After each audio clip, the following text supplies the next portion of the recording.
Welcome to another episode of Sawdust Nation Podcast, and today we have a special guest, Erik from Red Raven Woodshop.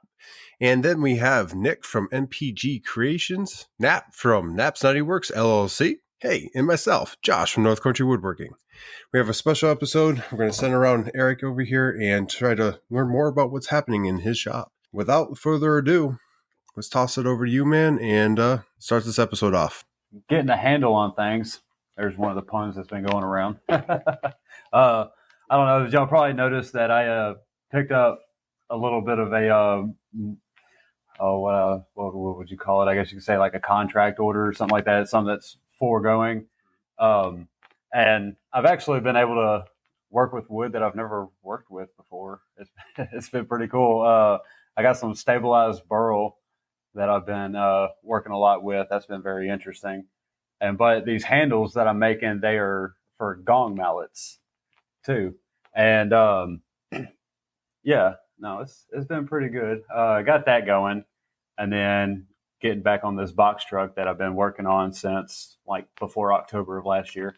But that was honestly because we had to take a bit of a pause on it. You know how lumber prices ended up steeping up again, and getting Christmas time and all that good stuff. So I've been getting that done. I guess a little something else. I'm sitting in my new office. Since the last time I was on here, I had an office built out in my shop, and I had decided that I really didn't exactly need it anymore since I insulated my garage door in. And so I tore it down to, buy myself more space. Well, we were finally able to get this room back in our house, and it got us going in epoxy work, and I'm even about to start leather working. Ooh, I saw you posted something about that. What are you making with leather? Nothing yet. Still kind of getting everything. I got most all the tools, but I'm waiting on a batch of leather to come in. I got a little bit of a project that has to do with that little wooden square that I made. Ah. Yeah, so I'm gonna leave the rest up for your imagination to figure out what I'm doing. Are you gonna so have you thought about making handles for your, like, encasing handles with leather on your projects, like for your mallets and stuff? Well, actually, so the guy's name is John. Me and John did toss around that idea a little bit, but only for like a split second. We didn't really talk about it much. I don't know. I guess you could say. I mean, honestly, there's been one money avenue that has really made a pretty good friend too. So me and him talk just about every day on these things and all that good stuff. It's been pretty awesome. But cool, we did toss around that idea, and I'm having other thoughts even about wrapping like some long handles for my turning handles, because I got carpal tunnel. So I don't know, maybe that might help. I got carpal tunnel too. Yeah, but it's not from work. Yeah, but I'm in a I'm in a class action lawsuit against Hustler magazine. Yeah, there you go. I feel you there, brother. Oh, that's awesome, man. You're getting into epoxy, you're getting into leather, you're adding some more. It's going to be revenue for the shop. Is there going to be any more additions? Anything coming up? Well, I guess let me be honest about the epoxy part. It's not actually me doing that. That's my buddy Taylor. Me and him grew up together, and I was trying to kind of show him a few things around the shop and everything. He even tried out the lathe and all that good stuff, but he really wanted to do epoxy. I was like, okay. So actually something else big happened too. Wearing a shirt now, Spirocraft. This is a company that I represent now. They are they sell wood turning tools and epoxy even. So of course, I got, a kit in and all that, and it had, just the full epoxy setup and everything. I made a reel about it, and it was, I don't know, it was one of those real like, oh my gosh, happening, that one. And, so we were sitting there just looking at it and everything, and I don't have a clue as to how any of this stuff works. I'm sure I can figure it out, but he's been doing all the research on it and everything. And I was like, you know what? Okay. So I got on Amazon. I bought a couple molds, started off with the bottle openers, We now got, some pin kit molds and quite a few others. I just got this one mold kit in for them. It's like a tray, ashtray, and then a little canister all in one. So, but I'm letting him take charge in all of that. Anything that I got to put on the lathe that has epoxy in it, then I'll take it from there. But So, real quick, I don't mean to interrupt, but I actually mentioned you to my wife today because she was like, "I need you to make me a fruit bowl," and I was like, yeah, I can do that. I just need you to go ahead and buy me a lathe." And I was like, check out this guy's stuff, right? Because turning, I'm like, that's the kind of equipment you need to do that. And she was like, yeah, that's not happening. So anyway, no, I was like, guess you're not getting a bowl. She's like, how much is it going to cost? I'm like, well, this bowl is probably going to cost you about, I don't know, $3,000. It's gonna be really nice. You're willing to hand me $3,000 for a bowl that I turn, I will gladly accept it. Just so you know.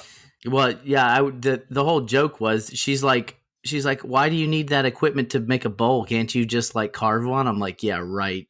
Like, you know how long with that what? would take? I know, right? It'd be like I'd be over there like Shawshank redemptioning a bowl with a. Now hold on, I've actually seen a bowl being made. I think it was on a CNC even. So. Oh, like a catch-all tray? Yeah. Well, I mean, I guess you could.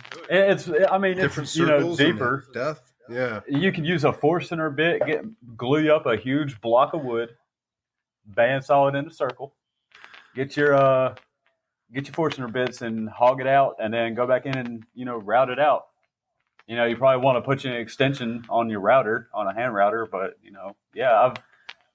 I cannot remember the account that I've seen do it. I think it's like 4 or 8 Woodworks or something like that. But it was actually pretty cool. So I've seen greenwood be spooned out with spoon gouges, but I've never seen. Yeah, but I've never seen. I mean, like, honestly, I'll probably just go out and try and find the biggest turtle I can and take care of it and hand it off to my wife. Anyway, now you got to give the turtle a good life first. Well, I'll find an old one that's lived full life. Find a granddaddy turtle. Oh, Ben Warren, full bowls on CNC done all the time. So apparently that's not a big deal. Oh, okay, Ben. Okay, listen, Ben, but we know he's flexing a little. CNC, all right? You're flexing right now. Not all of us have cool CNCs like you. Nick will soon, though. Nick, actually, you might be able to do it. Maybe Ben can show you a thing or two. And Nick's going to be a big boy soon. I'm going to be, mommy, wow. I'm a big kid now. Speaking of big boy stuff, Eric, okay, so you have this deemed the shovel. Like, is it absolutely necessary to have a shovel for a gouge? Like, come on, man. That thing is gigantic. It's pretty awesome, though. Okay, so actually, let me give a little bit of backstory on the shovel. So the shovel. Naturally, all right. So it's a 2-inch gouge. It's got a 2-inch flute to it, so it gives a very wide cutting surface. Whenever you're cutting real long spindles repetitively, like I do, getting that wide cutting surface, especially on softwood like poplar, it can, it hogs it out real quick. Of course, I put it on, Purple Heart matched with walnut or whatever. It's not going to hog it out like it did on that one reel where it just filled up. Yeah, that was a pile of stuff. But you saw it fill up. I mean, it just shovels it out. But the first name for it was Gougezilla, which I was really gunning for, but it didn't take. I don't know, Gougezilla seems a little more appropriate, but the shovel works too. So I implore you to look up Steve the Woodturner, and on his YouTube, he actually sharpens. He has a sharpened snow shovel and is turning with it. No. Yes. I'm looking this up. Steve the Woodturner. Steve the Woodturner. That's insane. And so I had, of course, he had commented on that post too. And he was like, that's not a shovel. And I was like, it could be anything with your imagination. I mean, come on, you know what I mean? But no, he had sent me to his link and I had looked it up. And next thing I know, there's a shovel handle coming out from behind him. And chips flying around. I'm like, no way. So now I am wanting to go out and get a shovel and actually try that out. Not gonna lie, I really want to try that out. That's truly insane, man. Well, the dangerous thing about it is you got to have a proper bevel on it. So if it doesn't have a proper bevel on it, it can mess you up real quick. Yeah, I could. I'd be terrified using that. I'd be terrified using the shovel you have. Like, no. Yeah. All right. It's so gentle. It's so gentle. It's like, hey, let me just eat the wood. Give it. So, since the last time you've been on the podcast, man, you've stepped into the YouTube world. How's that going for you? I mean, like, are you enjoying the process? Tell us a little bit more about it. Okay. So I'm doing way more gooder here on Instagram. Let me just say that. But I will give it this. I do already have 85 subscribers on there, which I wasn't expecting. I discovered that you can post shorts. Mm-hmm. So I have a reel, and then I just cross post it onto YouTube. I may have to change up the audio on it or whatever.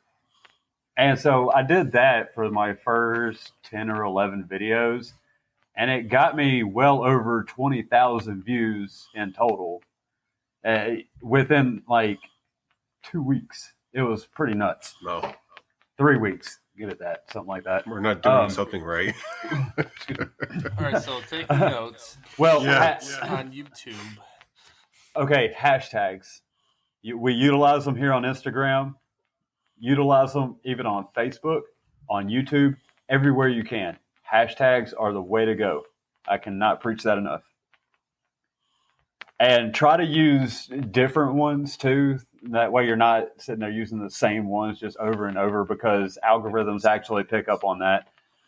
But so back to the YouTube. Okay, so I got tired of posting shorts. I was like, I need a good long video. And I was turning a potpourri bowl, which was actually part of the order of that snake handling hook that I made too. So, but I was like, okay.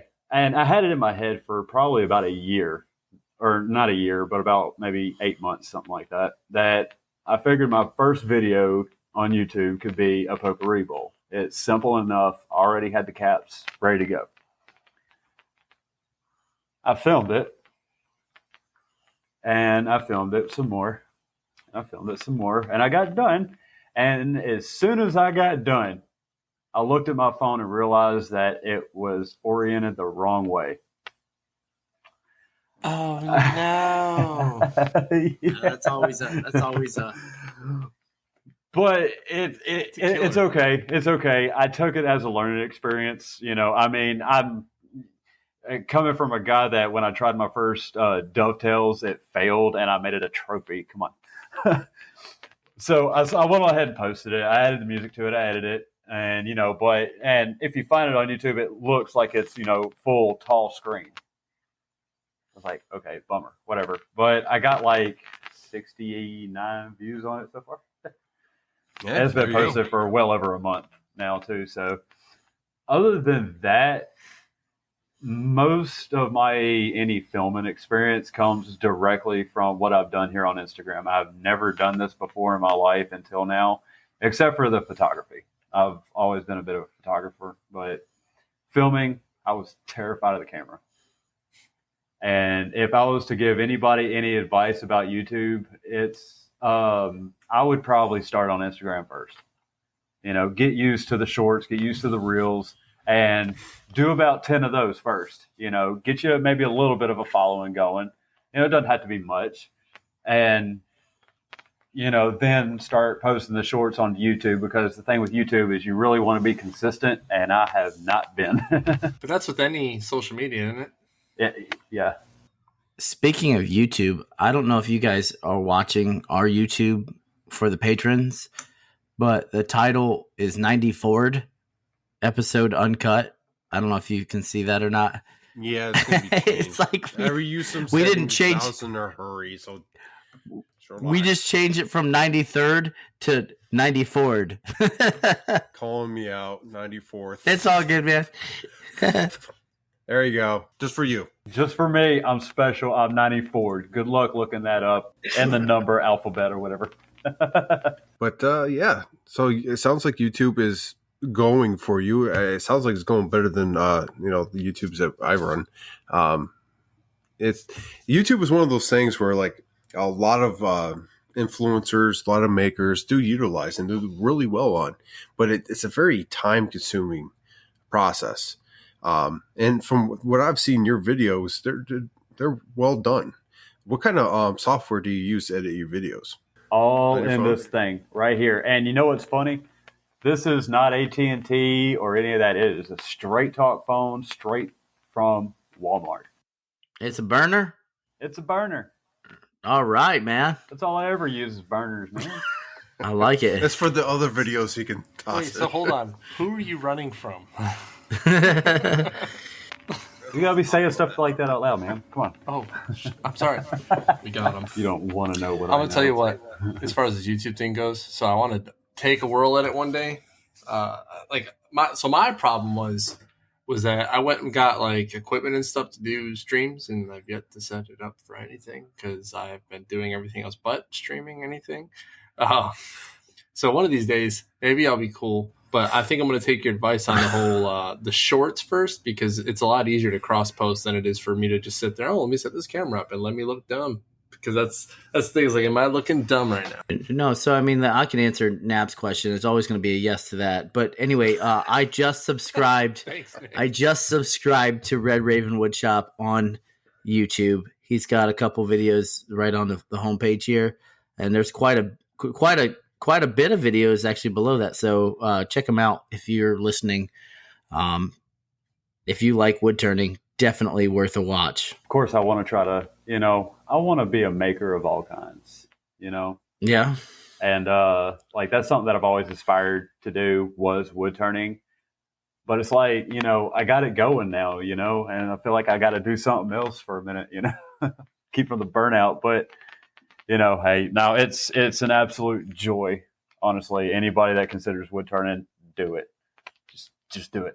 Don't question it. Just do it. You're going to spend a lot of money. It's okay, but just do it. What if you don't have room? You don't need room. So I think a good thing to bring up is like, you don't really need, your budget doesn't have to be like grade A top the line to start off. You can get something used off the internet, off the Facebook marketplace, and start that way, but make sure you're being safe with it. Just like we all have done, right? I'm sure we all started buying stuff online at a discount, used stuff, and started, tried our hand at things. No, you just straight up jumped into it there. Yeah. He's like, this is a gouge, and oh God, what did I do? So what you did you have the Harbor Freight version of the lathe before? Well, no, I do now. Okay. And it's actually a very good one, the big one, and even the mini one. I mean, Harbor Freight lathes are actually a gem, believe it or not. Really? Yes. Jump from what? Just like they work well for what they are. Okay. Like even my drill press is from Harbor Freight, and that thing is just a beast. You make some solid stuff if you got to pick and choose though. Like we talked about last time. Actually pretty good too. I mean, take care of your stuff naturally too, Yeah, like anything. We do have a question in the comments, if you don't mind, real quick. Ben Warren was asking, how long have you been turning for exactly? Just over 1 year. And you do, man, that's impressive. Yeah, you picked it up quickly. You're a natural. I have a question. Have you ever eaten corn off the cob on your lathe while it was spinning? Just what? Like, show us how that would work there, Nick. And then the teeth. Yeah. And there it is. That sounds like a brilliant idea to try. A real. Okay. Just like turning with a shovel. Come on. Down. I have an idea for a reel, by the way, that I will share with you offline so I don't give anything away. All right there, Eric? So I'm gifting it to you. Let me turn the light on this room. It's kind of dark in here. Yeah, you're turning into powder. You're pretty pasty again. Oh, man. He has pants on today. Victor just said he subscribed to your stuff too there, Eric. Awesome sauce. Thank you. Yeah, comments are Joey blowing also up. puts in People are there- absolutely amazed that you've been doing it for only 1 year and have the talent that you do. Only 1 year. What do they call it when you're beyond passionate? I think it's obsessed. Get obsessed about it, and yeah. Well, not in the literal sense, but you know. So, can I actually share with y'all a story that I have never shared with anybody before? It was a lathe accident, actually. Yeah, let's hear. Y'all ready for this? All right. So it was just after I had gotten my first chuck. Okay, it's a PSI chuck off of Amazon. It's a really good chuck. I love using it, but it weighs like 5 pounds. Yeah, it's absolutely solid. Anyway, so okay, what I did was I put it on the lathe. Now there is a little bit of a myth amongst wood turners is to turn the chuck loose again and then retighten it back up. I do that now. So I had the piece on there, and it was a square blank. And whenever you chuck up a square blank, you want your corners to be poking out of the out of the jaw. So like if your jaw is coming in, like this or whatever, you want the corner of the wood to be, like that, so where it's, clamping on the flat of the wood. Put it in. I did not put my tailstock up. Rookie mistake number 1 right there. Started roughing it out, and at first it was actually going good. I didn't have the lathe turned all the way up. I think I was probably at about 2,200 RPMs, which was honestly even a little fast. I really did not need it that fast. But I had, me not knowing what I was doing, got a catch, and boom, it flew the piece off, and it hit me right square in the forehead. I had the mask on, and I was like, okay. So I went down to go cut the lathe off, and I don't know what happened, but when I did it, my hand hit the variable speed knob, and it turned the lathe all the way up to 3,600 RPMs. I was like, oh shit, what I'm saying? So I cut it off real quick. Bad mistake number 2. As soon as I cut that lathe off, it stopped instantly, and that chuck kept on spinning. It spun off the lathe, bounced off the bed, just about knocked me in the leg. I turned around and looked at my wife. I was like, watch out. She, did that and everything. And then it started, out this way and then beeline towards her and then took off next to her and hit the wall on the other side of the shop. That was scary. It is alive. But here's the one thing that I believe sets me apart from everybody else who this would probably happen. I was like, okay. I turned the lathe off, made sure it was turned all the way down, went, grabbed the chuck, put it back on the lathe, found the piece, put it on the lathe, back on, put the tailstock up, and went and finished that piece. Yeah, no, and it almost killed me. Yeah, I would have took that net off myself and just thought about my mistakes. Yeah. So near-death experiences entitle you to the evening off. I'm just saying. Not for me. I was determined. So the thing is that, okay, like you said, I should have bought used or, all that. I did not do that. And so I was kind of already invested, and I just had that one little voice in the back of my head. If you give up right now, you're going to regret it for the rest of your life. So I couldn't do it. And I think that one decision after that one mistake happened is what really kept me kind of going with it. So it was a learning experience for sure. Yeah. No. Learning by death. Got it. Exactly. Go cut your fingers off and then go do it again. Whatever. Call you Stumpy. Yeah. Yeah, I've been hit in the face by a piece of wood off the lathe before. I literally turned it off and walked away. So I just went, yep, and I wasn't wearing a mask. Well, so there was that. I learned that I will be wearing a mask from now on. So I got a bad habit of not wearing my mask. Like I put on the safety glasses. I'm just like, I'll look at it real quick and be like, oh wait, that's the shape that I want. Done.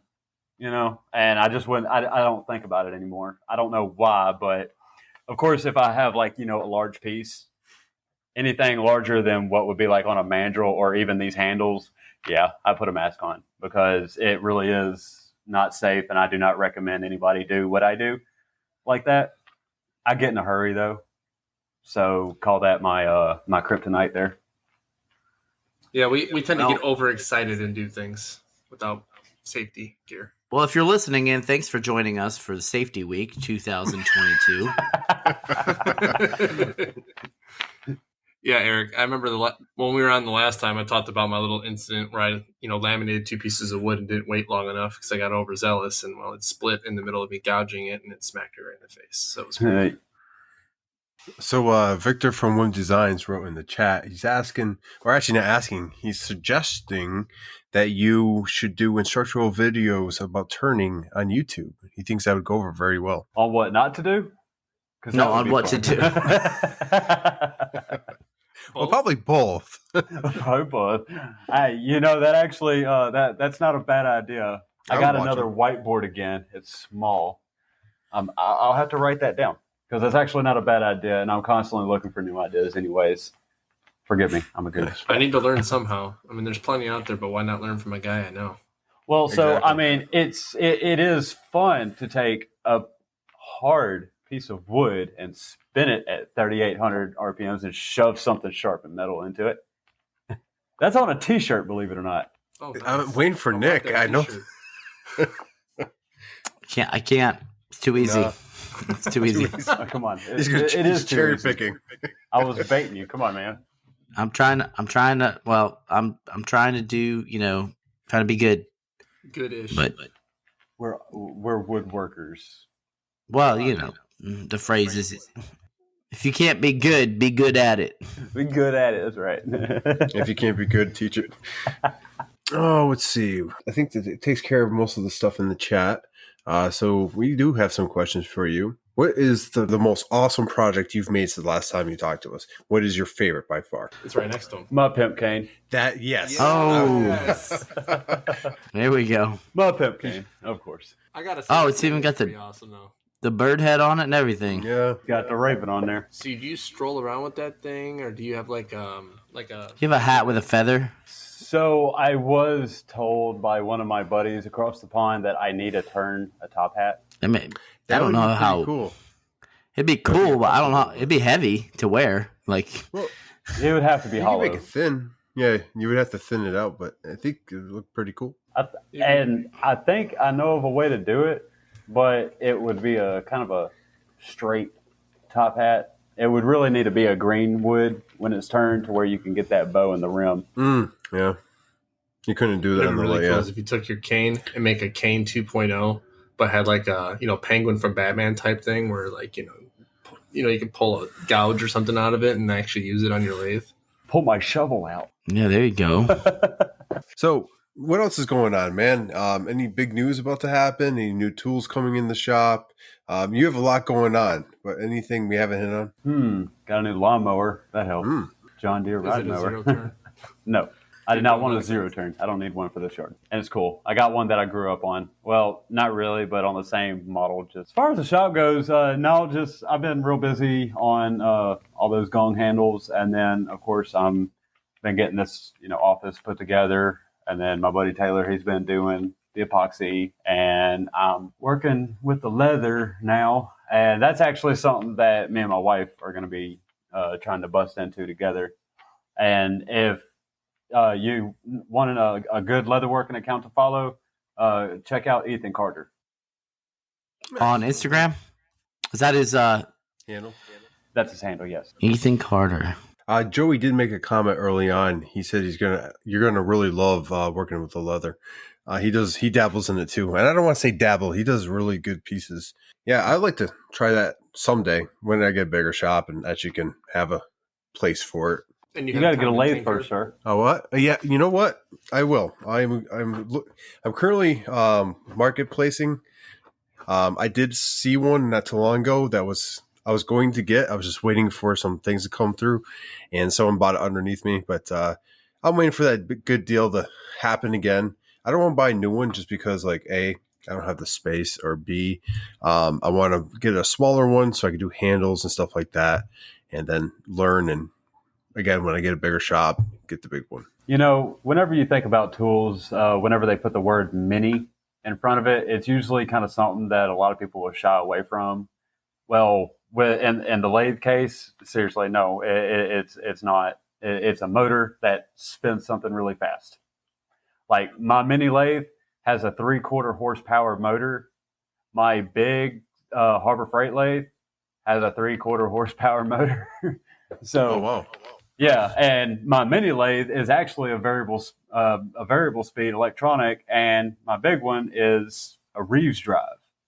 So, and of course, nothing replaces the jets naturally, but but no, what I'm getting at is with a mini lathe, even a good Win model mini lathe like the one that I started off on, I mean, you may gotta kind of work with the moving parts on the tool a little bit more because it is cheaper.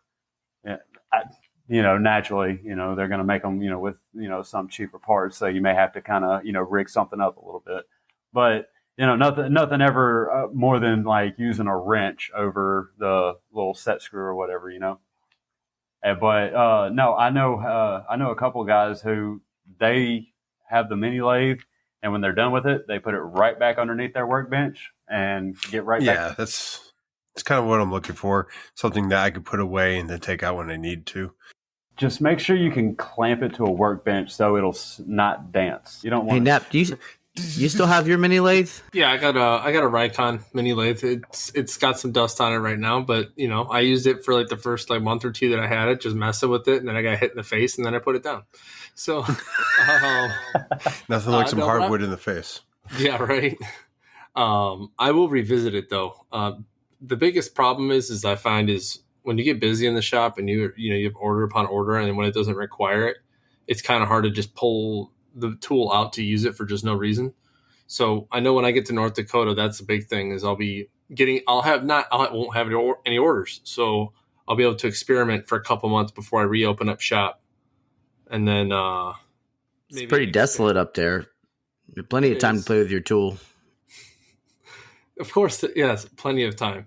But yeah, I'll get into more of the whole North Dakota thing once we get to the rest of the shops. But yeah, I'm looking to bring it back out as well as working with a few new things that I'm looking at doing when I get up there. So before we toss it over to these two fine gentlemen for what's in their shop, is there any knowledge that you've learned since the last time you've been on that you want to share with us, either for a beginner, for advanced, something that has struck you to be like a wow moment? Well,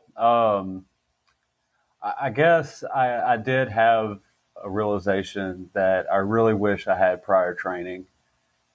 It's, like that accident, it was a huge, huge learning lesson. And of course, several of the mistakes will probably be considered, boneheaded, but if you were to start out, I definitely wouldn't go the route that I went. I mean, I jumped in head first. Fortunately, I landed on my feet. But I would go try to find a course. Try to find somebody to teach you how the gouge works. So like on my T-shirt again, ride the bevel.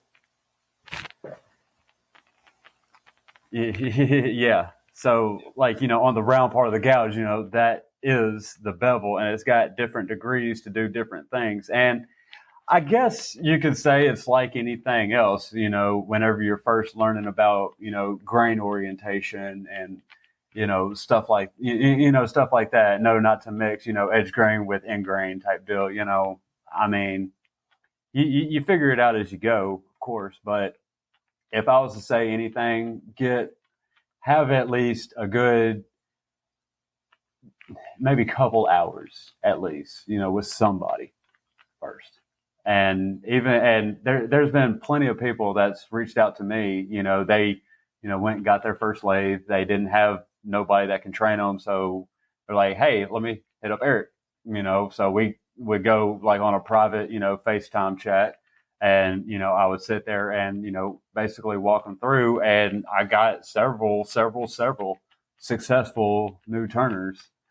Just simply over virtual. It doesn't seem like it's possible, but it's very, very possible, especially if I can learn it on YouTube. Yeah, most definitely.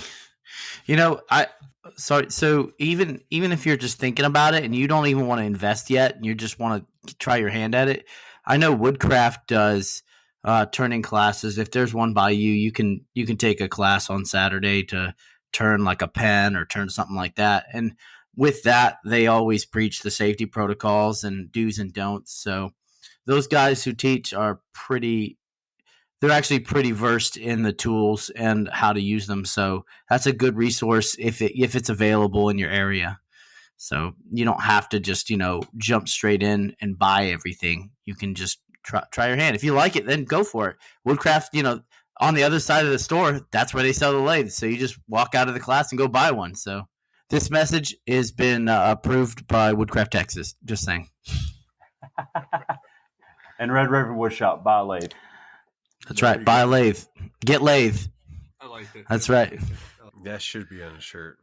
That's right. Watch this. Look it up on Google in a week. Somebody's going to have heard this. Oh, absolutely. They'll have a whole line. You just have to buy the shirt. I remember my first time of getting lathe. I'm just saying.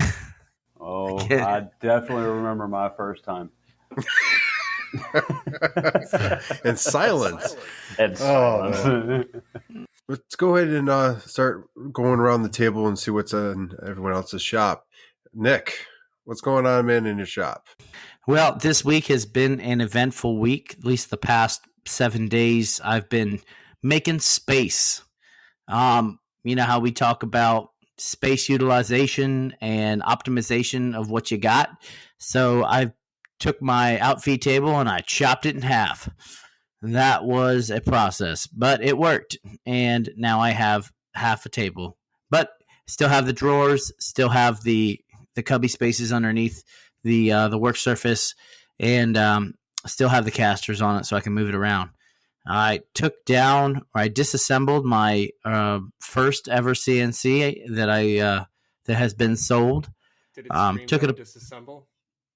No disassemble. That's right, just like Johnny Five. Took it apart. Actually, it came apart pretty easy. I didn't break it down all the way to its like individual components because I'm going to ship it for the most part, like your your Y1, Y2, and the gantry and all that stuff, and the Z-axis and stuff like that is going to be on there when I ship it. This way, it's going to be easier to put together once it gets to its new home. Yeah, question. Yes, from the audience, who are you going to use to ship it? Wow. Not UPS. No, I don't know. I don't know yet. I'm still working that out. I still got to get a box and enough packing material to make it foolproof. But with the main thing is I don't want the controller to get damaged. That's the only part that you cannot just go buy parts off the shelf with or order parts from Inventables. Everything else, for the most part, is you can, like the Acme screws and stuff like that. You can source, but you can get a controller, but it's expensive. You know what I mean? I would ESD bag that controller if you can. ESD bag it. I've got ESD bags, so I can do that. I learned that the hard way. I shipped a JTech Photonics laser once, and the drive for it, and it got to the guy and it didn't work. So. That was an expensive mistake. Other than that, I disassembled the rolling cart that it was on, so that took up a bunch of space. Now, my wife comes walking out in the shop last night. She's like, "Why does it look like this place is empty?" I'm like, "Because I took like a lot of stuff away. Rearranged the shop completely. Nap hasn't even seen it yet, which he was supposed to come over to the house one day, but he never made it. Oh. No, he was supposed to come over. We were going to take the kids to do an Easter egg hunt, but we did. We met at the park, but for the Easter egg hunt. But he didn't stop by the house, so I was expecting him to shotgun. I was expecting him to walk in and like start yelling to hear his own echo because it feels like the garage is so empty. This is how he comes at me. He waits to get on the podcast to call me out and be like, "Nap, I've been waiting all weekend and a couple days for this." Look at that grin. He says, it's true. I'll be over for the block party. Don't worry. That's right. We're having a block party on the 23rd. So if you're in the San Antonio area and you want to have some low country boil, let me know. We always have room for one more. So, but yeah, it's going to be a party. I'm going to make some cornhole boards and we're going to throw bags. Yeah, man. And then you know how to spell Mississippi with one I? Mississippi. There we go. I did it. All right. So anyway, I'm done with you. see these guys are laughing. If you're not watching, I covered one of my eyeballs up and did it. Anyway, on another note, I'm working on shadow boxes for retirements. That's been my life the past week or so, 2 weeks. Marine Corps shadow box is almost done. I've had to dig into the Marine Corps regs, which is not fun. Anytime you have to dig into another branch's regs and decipher what their lingo is. But regardless, I'm getting it done. I made a last minute, what do you call it? Plaque, last minute plaque for a guy. So I'm gonna rush that. That's going out tomorrow. Other than that, that's all I got going on, man. Just kind of anticipating the arrival, or at least the, getting my new equipment in. That's why I'm making so much space in my shop. But like you walk out there and you're like, oh my, there's so much room for activities now. Want to do karate in the garage? Yeah, so I've been doing karate in the garage too. So what about you, Nap? Yeah, so I've been preaching this for multiple episodes that I wouldn't take any more orders, and I'm not taking any more orders. I knew it. He took one. I know. I actually turned a couple down. I did. Get closer to the mic. I even turned one down. Oh, I even turned one down on you, Nick. You were like, "Hey, can you help me with this?" I was like, "Dude, I can't." I pushed it off on Josh, so it doesn't count. But no. So a lot going on in the shop, especially this week because next week I've only have one job due, but I have like the take your time orders. However, the take your time orders have become the I want to get them done now orders.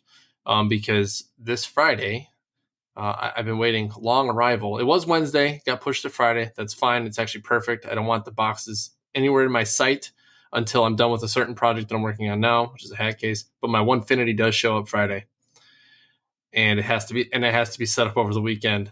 And I have to be well versed in at least how to make cuts with it by Monday or Tuesday, so that way I can start cutting larger shadow box facades. For bigger ranks in the Air Force, because a senior master sergeant and a chief shadow box require a little more length that my Shipoko can't handle. And I'm not going to lie, I am not going to tile that because the off chance I make a mistake, that's an expensive mistake, and I really don't feel like messing up. So I'll just go ahead and get the Onefinity set up because cutting out the facades will only take an hour in total, maybe less now because that Onefinity is a beast. YouTube supports this message. Yes. Yes, no. I don't think that might not be a YouTube where there's going to be a lot of mother effers thrown out there, I'm sure, in the middle, because that'd be perfect. You know what? Just a bunch of beeping. You won't even get content. It'll just be a bunch of beeping.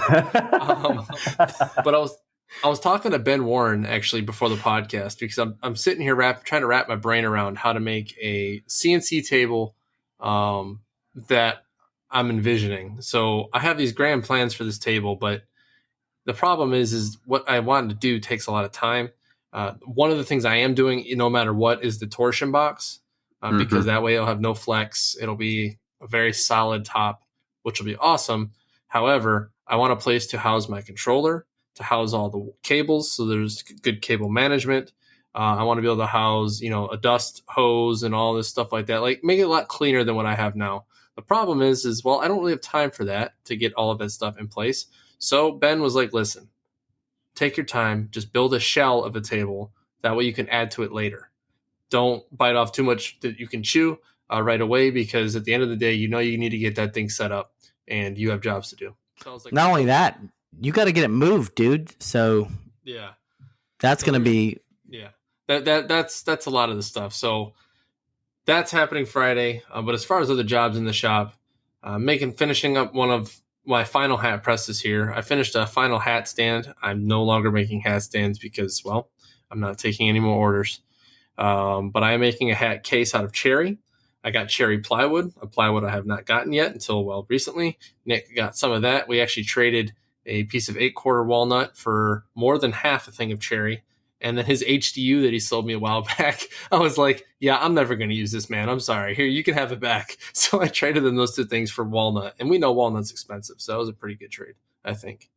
Been doing a lot of epoxy work. Y'all probably seen some of the stories and our pictures if I sent it to you. But for For those watching now, this is the one thing that I epoxied. That took like all of 15 minutes. It was a pain to epoxy, but that's for that charity build that I was talking about. I got to get it shipped out by Thursday or Friday so we can get there in time for the event. What else do I have in here? Not a whole lot. Oh, but I got to fit this inside a hat case. So the hat case I'm doing in May, I have to take this guy off, this base, and put it inside a case with a hat, lights, and all those things. So that's going to be fun. Probably just going to make it a little bigger and call it a day. What else on here? I finished refurbing that table. It's actually currently drying with its final coat of poly. I have a coin rack flag to make and just a couple other little odds and ends. And I got 2 behind the couch tables to build. So I got a little bit to still do. But a lot of the stuff I'm knocking out, like the onesie twosies that won't take me quite as long. It's 2 or 3 day jobs that I can kind of do together. To go ahead and hit this process, let it dry, let it whatever, go ahead and start this project. And speaking of that and using my time wisely, my machine, I think, went for about 8 hours straight, just cutting the same thing out over and over for another guy around here in San Antonio. He actually commissioned me to make these table legs for him. A guy named from CT Rustic Designs, Charlie Perez. He makes some pretty awesome tables. So if you're in the San Antonio area, you should take a look at him. He makes some pretty nice stuff. But yeah, so he had me do that, and I cut out a bunch of scrolls for him. And then he's now actually going to buy a Onefinity because he saw how fast I did it compared to him hand cutting 16 scrolls to glue together. So he's going to be getting a CNC here shortly, which will be pretty awesome. But other than that, that's really what's going on in the shop. One final note, I did get my eye candy pigment shipment. And no, I'm not sponsored. No, I'm not affiliated, but I love their pigments. And I bought a bunch of their pigments. But on top of that, they were gracious enough to send a little extra for the 100th episode. And we got a couple sample packs. Some of the drum roll, please. We got the Hue series sample packs. Okay, that's some of their new stuff that they got going on. And then I'm not gonna lie to you all. These are all got letters and colors. I would assume the letters go with the colors, but this is the sample set E, which looks like blue or fuchsia. I don't know. L set, which looks like purples. We got U's, which is brown. X looks like bronze, and then N looks like grays and silvers. So there's a bunch of different sample packs that we got for the 100th, which is pretty awesome. We'll decide if we're going to do that maybe as small giveaways or maybe one big one. I don't know. We'll see. But those are on the table now. So thank you, Eye Candy. And Jeff over there at Eye Candy is the one that gave us those sample sets for the giveaway. So I appreciate that. Other than that, that's all I got going on in the shop. Josh, wrap us up with the shops, bud. Oh, let's see. Well, lots going on. I finally ordered the motors for the X-Carve. Try to replace those to fix my issue. And hopefully that's going to. I have a shadow box coming up where I'm going to need the Z-axis to be working. So, fingers crossed for that. I haven't got the pack. Go ahead. Do you have a contingency in case it doesn't work? Praying. Lots of praying. Yeah, I do. It's going to be painful, but it works for a certain length of time depending on how many Z movements. So I'm just going to have to figure out, watch it, see when it starts lifting up to a certain point, maybe do a mark somewhere and just kind of, figure it out. I'm going to have to. There's so go ahead. I feel your pain. I've dealt with that before. If you're just cutting out a rough shape or whatever, is it just a rough shape you're cutting out, like a chevron or something like that? I'll be pretty much it's a security forces badge turned into a shadow box. So the top portion of the badge, I don't have a picture to show you guys. It's going to be where like the American flag is like folded over like a circle and mounted. And then the bottom is going to be like a 12-inch circle where you're going to be able to insert the shadow box items. It's going to have to be able to be accessed as well because they're not going to provide me with the items.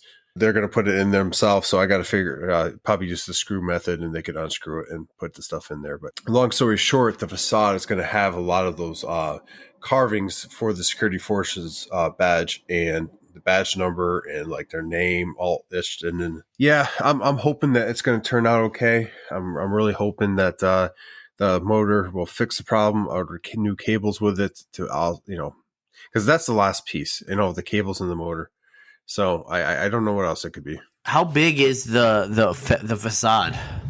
It's like 34 inches by, I don't remember the width, but it's 34. How big is your bed in the old glowforge?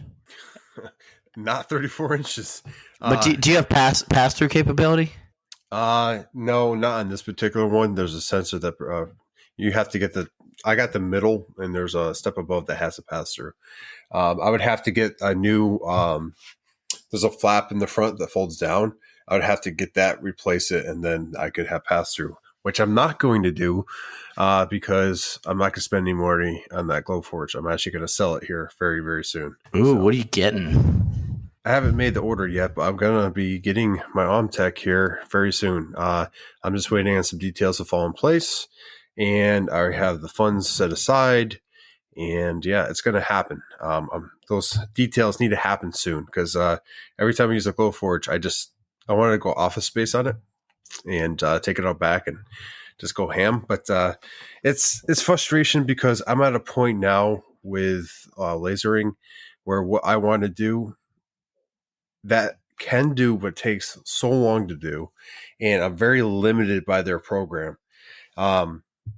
I'm constantly having to redo a car or something like that because of some of the issues I've come across with it. And it works great for my wife uses it all the time. She's actually doing like an Easter theme sale right now, and she's been using it all day. And she's knocking out these projects, doing really well with them. But I do a lot of like really fine detail, or like I'll have like a really small workable area that I need to have exact engraved on, and if it's off by like the 16th of an inch, I gotta sand it off and do it again, and that's a lot of wasting time. I know with my diode I can actually line it up with the laser, and I know where it's going to be.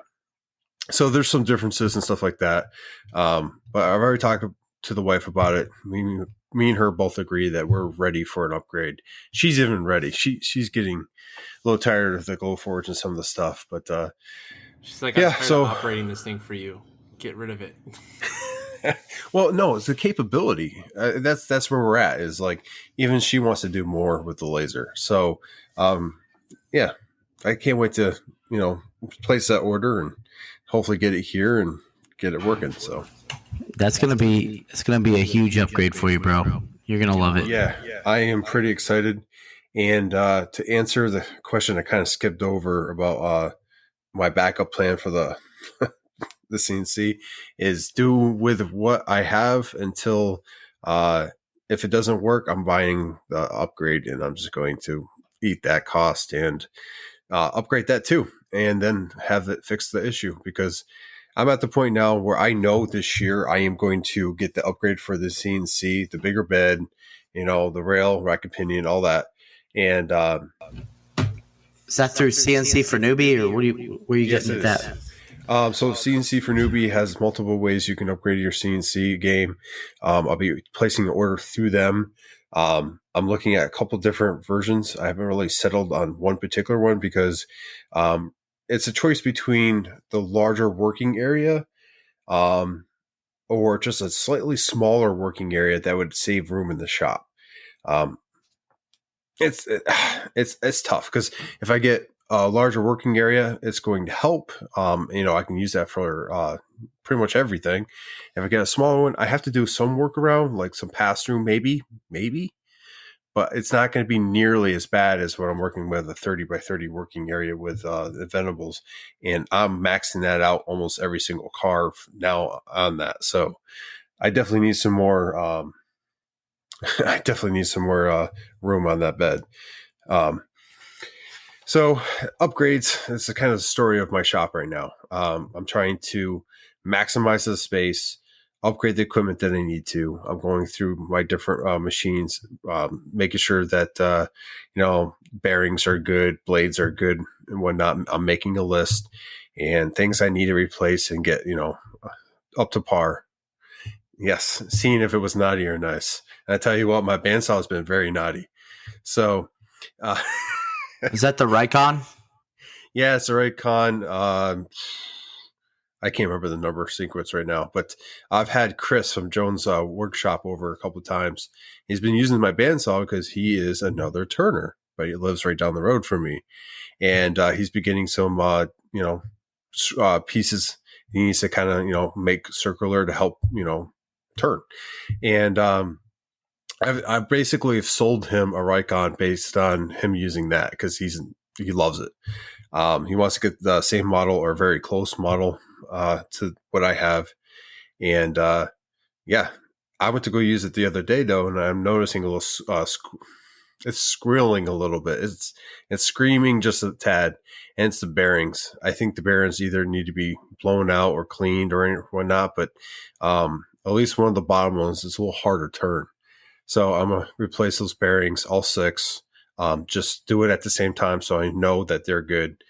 And then probably get some more blades for it too.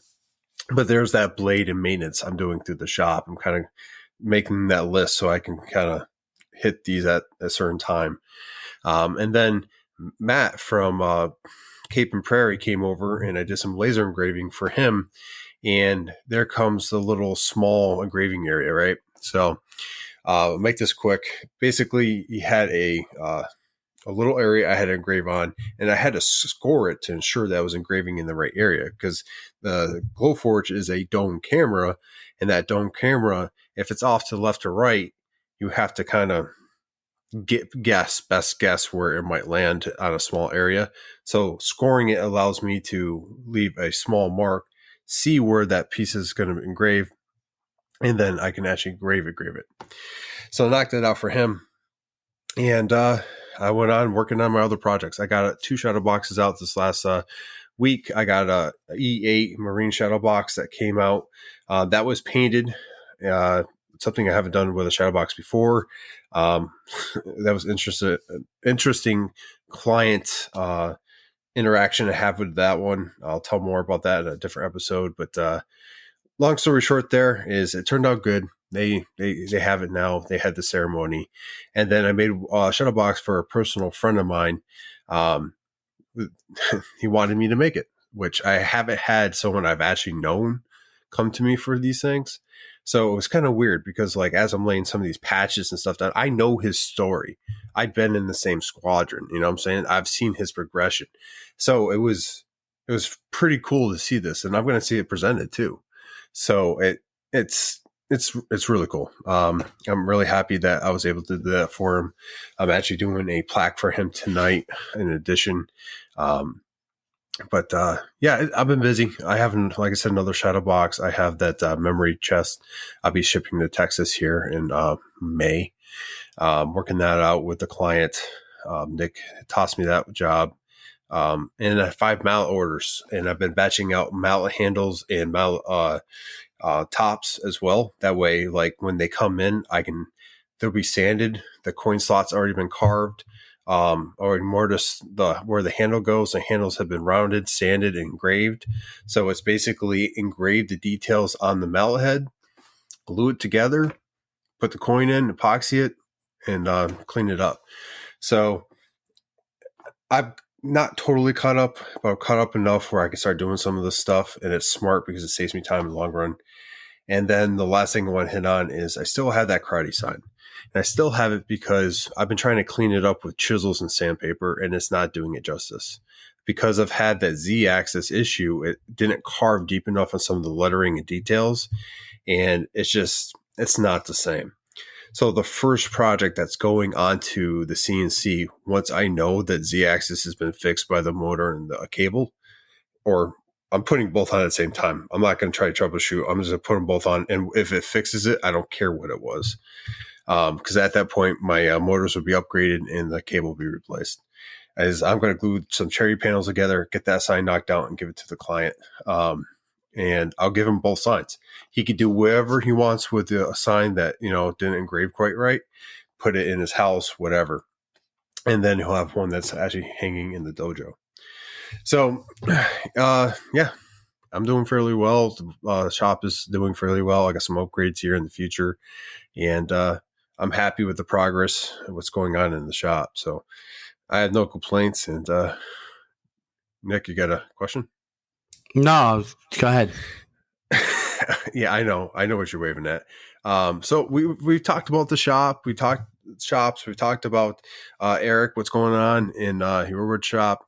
And a while back when you were on the podcast, you made us all pens, beautiful pens. And then I reached out again, and we did like a deal where I did a job for you, and you did a job for me, and you made me some beautiful pens in the Sawdust Nation colors. Look at this, ladies and gentlemen. Look at this. I want this pen. You got curly maple, gaboon ebony, and Paduke. That's right. But we call it the Red Rocket. Nick calls it the Red Rocket. So we have a couple Patreons in the watching us live currently. And what I want to happen here is, Eric, I'm going to ask you to choose a number between 1 and 10. Okay. And keep it to yourself. You cannot see the chat, correct? Okay. So the people listening are Patreons right now. I want you to choose a number 1 to 10 and put it in the chat. And once I see everyone put that in there, we're going to go ahead and choose, or Eric's going to choose a number, and I'll tell you who won. Quick, simple, easy. So I'll let you guys get caught up in doing that while we start wrapping up the episode. Hey, Eric, close it out. Can you type your number in our chat for our software here? I don't want to know the number. Yeah, the chat's right. Yeah, don't look at the chat. If you type it in, hit enter. This way, it's a control. This way, we have it, and then whoever's closest to it or hits it dead on. What's the rules? Pretty much, whoever's the closest to it or hits it dead on. So we got one number. Hoyt, and put it a number. Hoyt Sunday Patreon. Please don't pick the same numbers, guys. Yes, if you see someone else pick a number, don't pick the same one. So we'll give them time to do that, and that will give us time to close out while we're waiting on those numbers. So with that, let's head it over to Nick with sponsors. Well, right you are, Josh. So head on over to PWN CNC and check out all the goodies that Daniel is cooking up in his workshop. He's got those aftermarket spindle kits, air-cooled, water-cooled, you name it, he got it.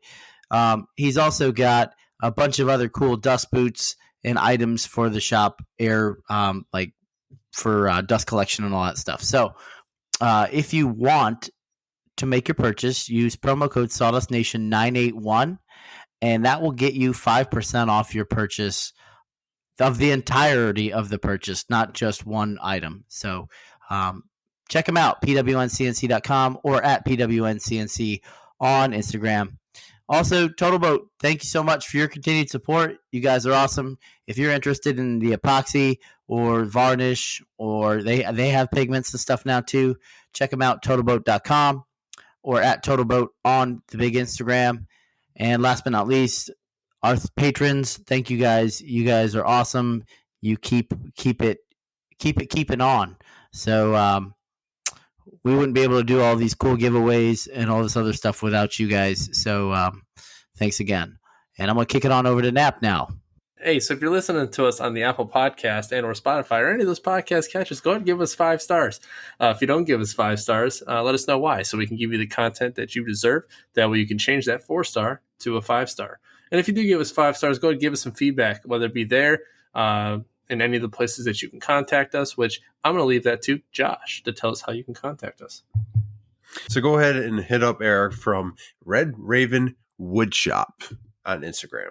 You hit him up, he's going to answer back. You can talk about turning. Now he's getting into epoxy and some leather work. You can hit him up and talk shop. If you'd like to get a hold of any of us 3 from the podcast, you could do that by hitting the podcast page up at Sawdust Nation Podcast, or Nap from Nap's Naughty Works, LLC, or Nick from MPG Creations, or myself, Josh from North Country Woodworking. Either way, you hit us up. We're going to try to get back to you as soon as we can, answer questions, topics for the podcast, what have you. But there's an additional way. You can always hit us up on a Gmail account at sawdustnationpodcast@gmail.com. And there you can send topic ideas. Like I said, you can show us pictures of your latest project. Even things you want to see the podcast do. We're here for the community, and you're part of the community, so hit us up. Let us know. So with that, final words, let's toss it over to you, Eric. Go get a lathe. Start turning. Yeah, go make some sawdust. Go make it. Keep it real. Gonna toss it over to Nap. Yeah, so I'm going to keep this short and sweet. Remember, this community, folks, keep taking care of each other. And, keep making the community strong. Nick. That's right. It's about community over competition. That's what we push. That's what we preach every day. So don't be that guy. Be the guy everybody likes. You know what I mean? Help a guy out if they have a question or whatnot. So I do my best to help people out. I know Nap does his best. Josh does his best, and especially Eric. So long story short, take care of yourselves and each other. Until next time, Sawdust Nation. No, I'm playing. Go ahead, Josh. Before I do my final words, I think it's appropriate to finish up this giveaway. We have enough entries that I think it's warranted. Eric, what's your number? 7. I concur. I see it in the chat. Okay, 7. Ben Warren, you have won a Sawdust Nation podcast pen turned by Eric. That's at right. Red Raven Woodshop. Congratulations. Oh, ring-a-ding-ding. Boom, boom, boom. That's So right. that was our first Patreon giveaway. It pays to be a patron, right? So with that, thank you to the Patreons for joining us. Thank you, Eric, for joining us as a special guest, not only once, but twice this time, and dealing with our shenanigans. I'm all nonsense myself. It's totally good. It's actually been a pleasure to be on here. It's always a pleasure to have you on, man. But with that, hopefully you guys enjoyed the episode. You're going to enjoy the 94th episode, and while you're going to work, or the 94th erd, is that what we're going to call it? 94. 94. Enjoy the episode, listening to it while you make your coffee in the morning, make your breakfast, on your way to work, at work, in the shop. Whatever you're doing, you can always turn us on, and we'll be whispering in your ear, talking about hardwood, the softwood, turning, you name it. All topics are on there. You spin the wood. Yeah. And with that, thank you for listening. You guys have a great week, and this is Sawdust Nation signing off.